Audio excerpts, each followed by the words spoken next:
پاکستان میں سونے کی اسمگلنگ کرنے والا کون تھا اور اس کو گولڈ کنگ آف پاکستان بھی کہا جاتا ہے؟ اور کیا آپ جانتے ہیں کہ یہ شخصیت کون ہے اور کس طریقے سے اس شخص نے پوری دنیا میں سونے کی پاکستان کے ذریعے اسمگلنگ کی اور پاکستان میں بھی سونا منگوایا؟ بڑے بڑے اقدار کے ایوانوں میں اس شخص کی گونج سنائی دی اور بالآخر اس کو پاکستان اداروں نے گرفتار کر لیا۔ اس کا نام سیٹھ عابد ہے۔ سیٹھ عابد ایک ایسا نام ہے جس کے بارے میں بڑی عجیب باتیں مشہور ہوئی ہیں۔ پاکستان کے مشہور اور امیر ترین شخص سیٹھ عابد کی اب وفات ہو چکی ہے، لیکن آج بھی اس کو پاکستان کا پر اسرار ترین شخص سمجھا جاتا ہے۔ سیٹھ عابد کا اصل نام عابد حسین تھا۔ یہ 1935 کو ایک گاؤں میں مڈل کلاس فیملی میں پیدا ہوئے۔ ان کی فیملی کا جانوروں کی کھالوں کا ایکسپورٹ کرنے کا کام تھا۔ 1950 میں سیٹھ عابد کے والد کراچی میں شفٹ ہو گئے۔ سیٹھ عابد کے والد نے سونے کی ایک چھوٹی سی دکان بنا لی۔ یہ وہ دور تھا جب پاکستان کو بنے ہوئے صرف 3 سال ہوئے تھے، جبکہ پاکستان اور انڈیا کے لوگ ایک دوسرے کے ممالک میں آسانی سے آ جا سکتے تھے۔ پاکستان میں بھی اس وقت میں سونے کی ڈیمانڈ بہت زیادہ تھی۔ سونا دوسرے ملکوں سے پاکستان میں سمگل ہوا کرتا تھا۔ سیٹھ عابد کے والد بھی دوسرے لوگوں کی طرح انڈیا سے سونا منگواتے تھے اور بیچتے تھے۔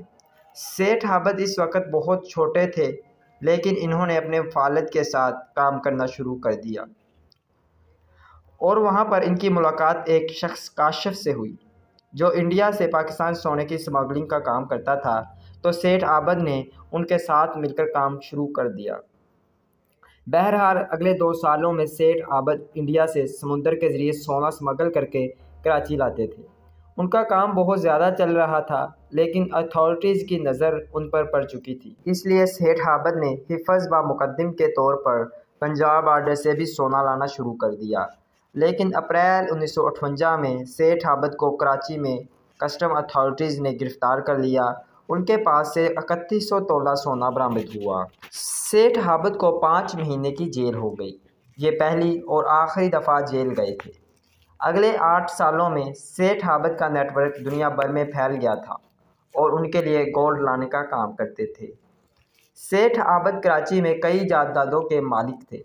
اس وقت سیٹھ عابد کے حوالے سے طرح طرح کی باتیں مشہور ہوئیں، جیسا کہ انہوں نے حکومت پاکستان سے کہا تھا کہ اگر میرا گولڈ کے کام میں رکاوٹ نہ ڈالی جائے تو پاکستان کا سارا قرض اتار دوں گا۔ سیٹھ عابد بین الاقوامی اسمگلنگ کیس اس دور میں بڑے بڑے ایوانوں میں اٹھایا گیا اور یہ اس وقت کے اخبارات کی سب سے بڑی ہیڈ لائن اور فرنٹ پیج خبر ہوا کرتی تھی۔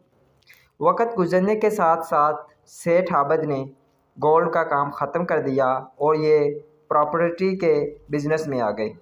1990 عیسوی میں سیٹھ عابد لاہور کے سب سے بڑے پراپرٹی ڈیولپر بن گئے تھے۔